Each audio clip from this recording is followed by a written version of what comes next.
When PlayStation 5 launched 4 years ago, the console shipped with a little pack-in game known as Astro's Playroom.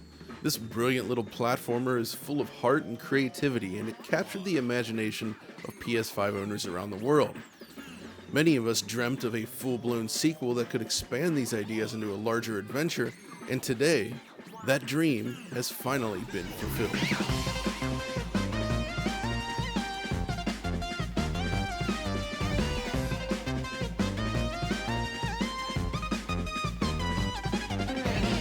Let me just say this up front.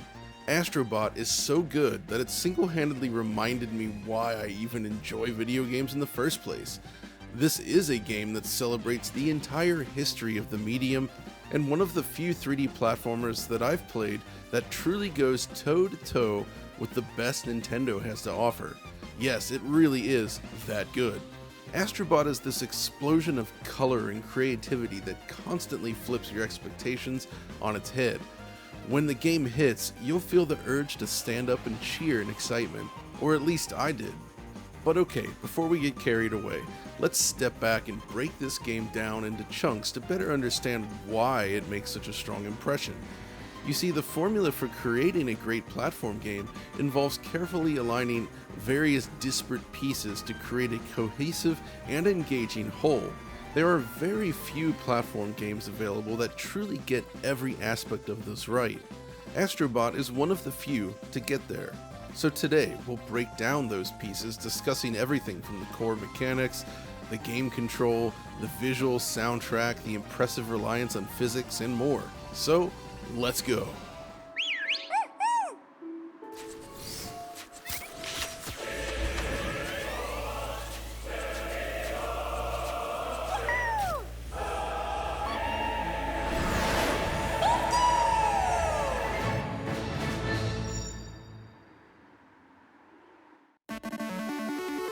At its core, it's clear that Astro Bot is built on the technical foundation of Astro's Playroom. Using its own in-house technology, the design objective seems pretty clear: to deliver a smooth platform experience at 60 frames per second while dazzling the player with physics and pyrotechnics galore. From a technical perspective, I would describe the execution as flawless. This is not something we often say about new games, but in this case the experience is so bulletproof and polished that it feels as if the team has perfectly achieved what they set out to do. So okay, let's get the bullet points out of the way first. The traditional digital Foundry stuff. You want to know the resolution and performance mechanics? Well, I have you covered, and it's pretty simple. Essentially, the game relies on dynamic resolution scaling, ranging from roughly 1440p up to native 4K or so, depending on the scene. As always, there's a chance it could go lower, but this is basically what I've found throughout all of my counts.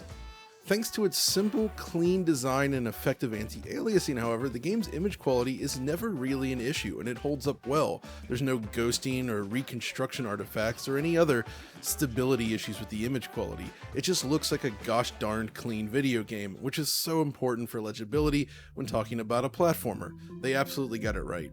Frame rate wise, it's also simple. It runs at 60 frames per second. Yep, while covering the game I played through basically the entire game and only saw one moment, exactly one moment, where the frame rate dropped at all. It's this scene. All these effects and physics cause this very momentary dip before it goes right back up to 60. Aside from this, however, I did not encounter a single drop anywhere else in the game. It was, that moment aside, utterly flawless. So, as far as the nuts and bolts of DF are concerned, the results are great. Team Asobi has shipped the kind of polished product you expect from the best developers. Refined to a beautiful sheen, it offers near flawless performance and clever solutions for every possible rough edge. For instance, death. The way they handle the music transition, the graphic presentation, and everything else between this section is super polished.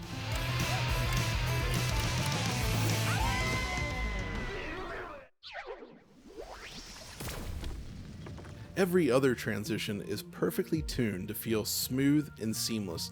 This includes the loading times between levels, which never even rob you of control and are super fast. It seamlessly weaves from the galaxy map into the level, and it feels great. From top to bottom, this is one of the most finely polished games I've played in a long time, which is something that we really need to commend here. But it gets a lot more interesting when you start looking at the way in which the developers have leveraged technology throughout the game to create something that is even more playful and fun. That is, rather than striving for absolute fidelity, though the game is gorgeous by any measure, the team has instead prioritized interactivity, such as physics and fluid simulation, even finding ways to directly implement them into the gameplay loop. So the very first level immediately hints at what's to come. Jump into the first pools of water and marvel as the leaves realistically move around the surface of the water, and in turn ripple with every movement. Things like these leaves are a very minor detail, right? But as you play, you'll find them sprinkled across the game world in many different levels. This heightens the sense of interactivity as individually shadowed leaves gently tumble through the air. It's not necessarily something that influences the core mechanics, but it makes just running around the world feel better. Secondly, the team leverages small physics-driven props throughout the game, which kind of serve a similar purpose. They add extra interactivity to the basic movements and make it feel more fun. In the second stage, for instance, you uncover this little hidey hole where dozens of acorns tumble freely from within. In the world of ice cream, small colorful jimmies are layered across the terrain, reacting to your every move. What about these metallic bolts here sitting precariously on brittle glass? Or these sparkling gems bursting across the scene? There's so many little individual objects that all interact with one another, enemies, and Astro Bot himself. My favorite here is this one though. After taking down a boss, the tree above then showers the players in apples and leaves, each of them reacting realistically to the players you run through them. Seeing so many objects move within a single scene as the frame rate soars is simply striking. This is the kind of stuff that just makes moving through the world feel better, and it's the kind of thing we don't often see in games today. It really makes it feel special. Then there's deformable surfaces such as snow, sand, or I guess ice cream. Basically the player and enemies and objects can all carve paths through it, which is an effect I always love, but it looks really cool when so many different objects are moving at once. Sand also responds similarly, with normal maps changing based on the type of object interacting with the sand material. Also, things like water can influence the wetness of the surface, so when the sand becomes wet, you actually start to see reflections in it, which slowly disappear as the water evaporates and the surface becomes dry again. But all of this once again ties into that feeling of moving Astro Bot physically within the world. On top of all this, there's the destruction. In the Japan-themed stage, for instance, there's this power-up involving a sponge. You soak up water, then spray it on flaming objects to put them out. It's basically sort of a big, small mechanic, similar to something in Kirby and the Forgotten Land, actually. However, in giant sponge form, Astro Bot can smash through obstacles in a glorious display of destruction. It feels so satisfying as everything just crumbles around you. You'll see this throughout the game, and it's always a joy. There's tons of this stuff in the world, and it even reacts to acceleration and momentum, so if you smash through a glass panel, the glass shards go flying in the direction of travel. Then there's my favorite, the fluid simulation. Water, slime, and more are all fully physically simulated and react to forces exerted upon them. Nothing shows this off better than the aforementioned Japan stage, where water realistically pools within the roof tiles, dribbling down onto the floor below. It looks fantastic. They even factor things like slime and water physics into various puzzles and obstacles at certain points. Again, it all comes down to creating this world that just feels more interactive than usual. It amps up that joy of moving through it. Speaking of fluid movement, one more thing I wanted to mention is the beautiful cloth simulation. The way flags and curtains move, react, and collide with Astro's character model is awesome. Just look at this. I feel like I could go on and on about this stuff, but I think you get the picture by now. There's so many interactive objects in this game, and yet this is only just scratching the surface of what makes this so special. Really, the whole game feels as if it were created to push as much quote-unquote stuff as possible. Objects break, give way, and collect in huge numbers throughout the game, lending the world a tremendous amount of life. As you rescue the various bots, for instance, they gather on the game's central planet, and the engine has zero difficulty displaying all of them at once. You can recruit these bots to help you out and open up new areas of the map, and it's a joy watching them all gather in huge numbers. Of course, it's not like the visuals aren't also excellent, right? Astro Bot is a beautiful game featuring nicely crafted physically based materials, especially those on metallic surfaces, along with richly detailed levels that stretch far off into the distance. By the time you reach the end point of any stage, you can gaze back upon the path you just traveled. It's fun to see modern rendering techniques applied to what still feels like a relatively old school style game. It really truly shines. I also really appreciate the high level of detail poured into the game's various assets. Right from the very first level, this stone pathway is fully modeled out, which looks great. The rolling hills of grass all look pretty simple at first glance, but if you actually look closely, you'll find out that there's thousands of individually modeled plants layered across every grassy surface in the game. They all make nice use of screen space shadows as well. Basically, there's a sense that every single asset is exactly as round as it needs to be. There's virtually no visible polygon edges on anything. Now, bodies of water are another thing that I absolutely love. The fake caustics and underwater atmospheric effects really lend it proper depth, and the colors are just gorgeous. It almost feels like a next generation take on Super Mario Sunshine's beautiful waves. The whole game is just packed full of vibrant hues and lush landscapes. Another thing I like is the use of depth of field.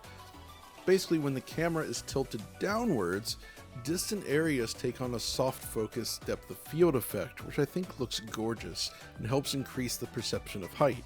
But when you're looking straight ahead, your view is never obscured by this effect, so it's very tastefully implemented. Overall, though, this is definitely one of those cases where the art direction and design take point. There aren't really any, say, fancy new visual techniques on display, no ray tracing or anything like that. Shadows are traditional cascaded shadow maps, while indirect illumination, such as the light bounce from the sun, seems entirely pre-calculated, though it looks pretty good, I have to say. Yet everything manages to gel into a cohesive whole, which is key. I also want to mention that this game does include support for HDR, though the implementation isn't really anything earth-shattering. The game does not allow you to adjust the settings manually, for instance. Instead, it offers two HDR presets, one normal and one brighter. I went with the brighter option on my G4, and I was generally happy as the colors sort of pop off the screen, but you don't get the same kind of extreme dynamic range between light and dark that you might see in other games. The next thing I want to touch on, though, is the use of the DualSense controller. Many would agree that the haptics featured in Astro's Playroom are among the best on the system after all, and it was made to show off that controller in the first place. So it's rather unsurprising that Astro Bot takes that even further. The sheer variation in terms of feedback through the DualSense reminded me that yes, this controller has some very cool features, it's just that it's not used very often. So for starters, every little footstep, rain droplet, object interaction and the like is represented via haptic feedback on the controller. If you run around an area with different surface materials such as rocks, grass and the like, you can actually feel Astro's footsteps vary per surface. Even if you close your eyes, you should have a good shot at sort of guessing on what sort of surface you're walking. But it's not just haptics. Gyro control, for instance, is used at various points with entire mechanics built specifically around it. There's one particular scene later in the game that absolutely blew me away, though I don't really want to spoil it here.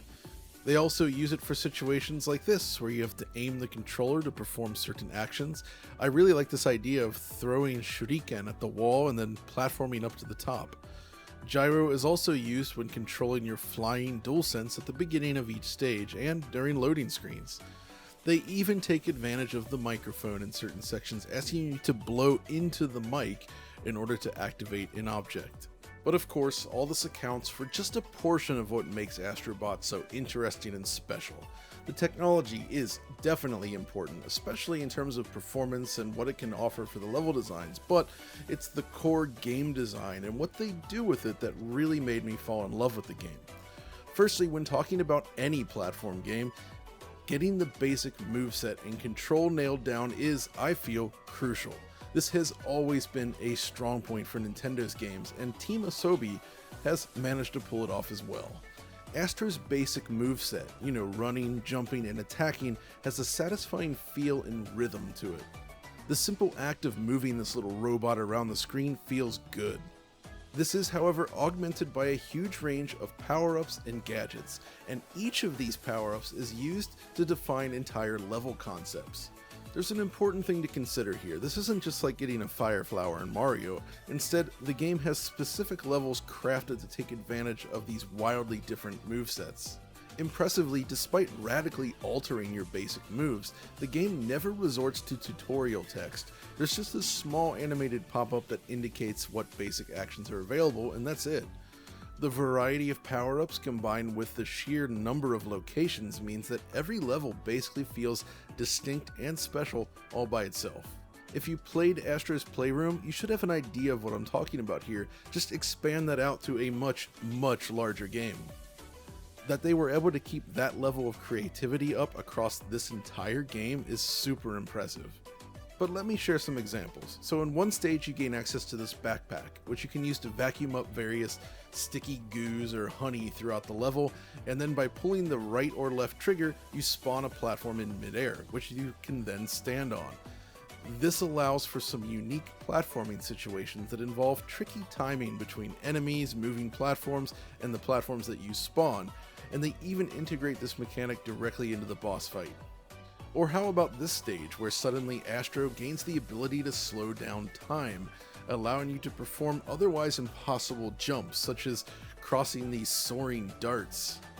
They even introduce new enemies with these new power-ups, such as these guys, where you need to slow down time, fly up across their card stack, and take them out. The game is packed full of situations like this, and it frankly never gets old.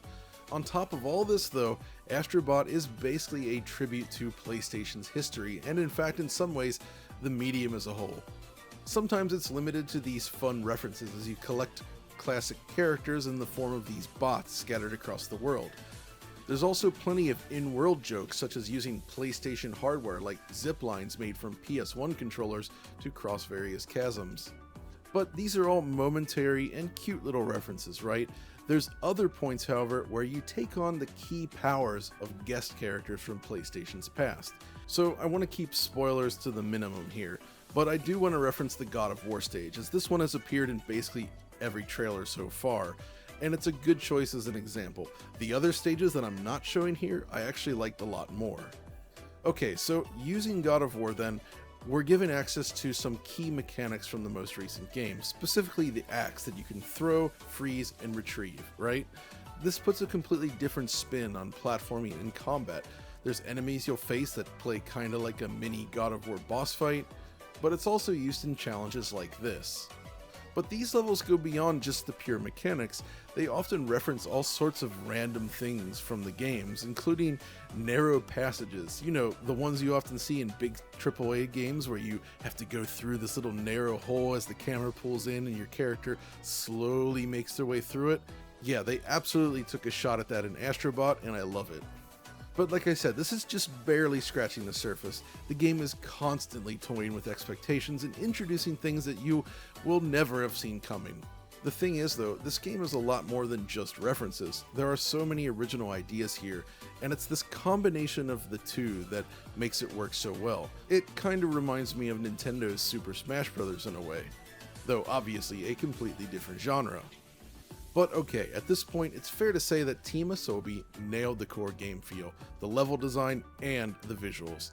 This is a gorgeous game that plays like a dream and offers so many new ideas that it just always feels fresh and fun. This is a brilliant 3D platformer on its own. But I haven't mentioned audio yet. I believe that a good soundtrack is crucial when it comes to creating a truly great platform game. If the music sucks, the experience loses something.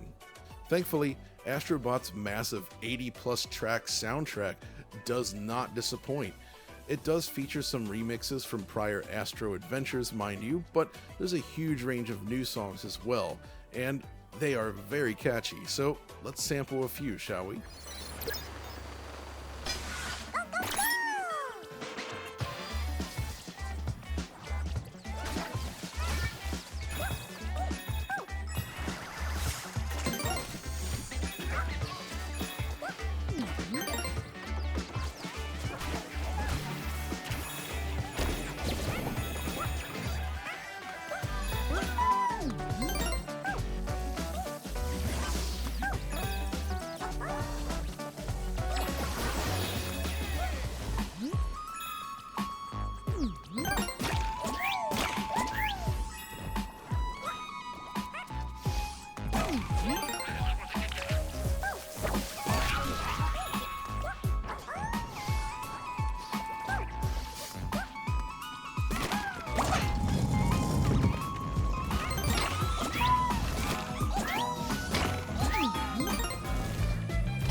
pretty good stuff, right?